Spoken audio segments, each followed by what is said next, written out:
Bugun Yangi O'zbekiston bog'ida yugurish, ya'ni aniqroq aytadigan bo'lsak, adolat sari muhim qadam tashlash kuni bo'ldi desak, xato bo'lmaydi. Odatda ish stolida muhim qarorlar qabul qiladigan sudyalar sport kiyimida, krossovkada finish chizig'i atrofida birlashdi. Ular orasida sudyalardan tortib sud tizimi rahbarlari ham bor. Ularning barchasining maqsadi bitta: adolat va sog'lom hayot. Karnay surnay sadolari, baraban zarbalari, xonandalar kuylagan qo'shiqlar yugurish yo'lini bayram maydoniga aylantirdi. Men o'zi ertalab sport bilan shug'ullanaman. Haftada 3 kun futbol o'ynayman. Maydonda, ochiq maydonda. O'shaning uchun men uchun 1 kilometr hech narsa emas. Har bir ishtirokchi marra sari intildi. Sport bayramida bir-birini ruhlantirdi.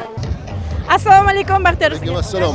Nima gapirsiz? Qancha yuguraman deb o'ylaysiz? 1 kilometr yuguraman. Tayyormisiz o'zi? Shunga kelganmiz bugun. Batta nafaqat yugurish, balki mana shu o'zimizni oldimizga qo'yilgan maqsad, ezgu maqsadlarimiz, adolat sari mana shu o'zimizni nimaga qodir ekanligimizni, nimaga tayyor ekanligimizni ko'rsatib namoyish etish maqsadimiz. Baxtiyor Jahongirovich, bu yerda menga ko'proq yoqayotgani sudyalarni matiya kiyimini sport kiyimiga almashtirgani.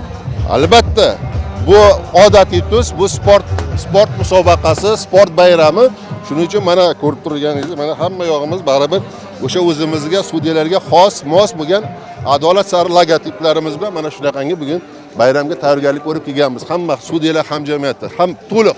Musobaqa doirasida yugurmoqchimisiz? Albatta. G'oliblik shart nima emas bu yerda.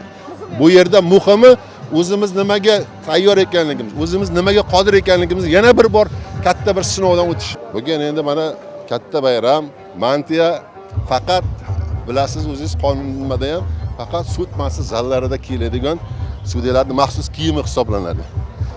Bugun katta bir sport bayrami, shuning uchun bugun mana shu sudyalar bunaqangi tadbirlar ko'proq o'tish kerak. Bugun mana shu prezidentimizni olib borayotgan oqilona siyosatlari tufayli ham mana hammamiz ko'rib turibmiz. Mana shu bu sudyalarga ham nafaqat haligi bir u sog'lom agarda bo'lsa har tomonlama.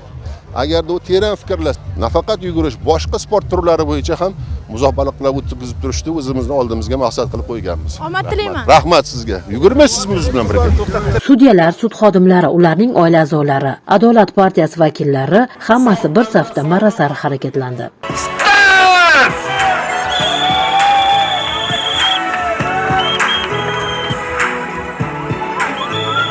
Bir va 3 kilometr masofani bosib o'tgan ishtirokchilar marra chizig'iga yetib kelganda yuzlarda charchoq emas, faxr va g'urur aks etib turardi. Negaki yugurish shunchaki sport emas, birdamlik, jamoaviy kuch ramzi edi. Rahmat. Hammadan oldin keldingiz. Boshlar bilan baravar keldingiz. Yo'q, hali bor. Mukofot berishdi. Zo'rda bu. Yaxshi. Hozir yana yaxshi ekan, o'shaning uchun 3 kilometrga yugurmoqchiman. Nevaralar, birgalikda yugurdik. 1 kilometrga bosib o'tdik. Birinchi emas, oxirgi emas, o'rtacha. Bu bir kunlik emas. Doimiy mashg'ulotimizga aylanish kerak. Sudyalarimizni sog'ligi bizga kerak. Sog', tanda sog'lom aql. Ayniqsa bolalarga foydali. Foydali. Ham dam oldik, ham hordiq chiqardik.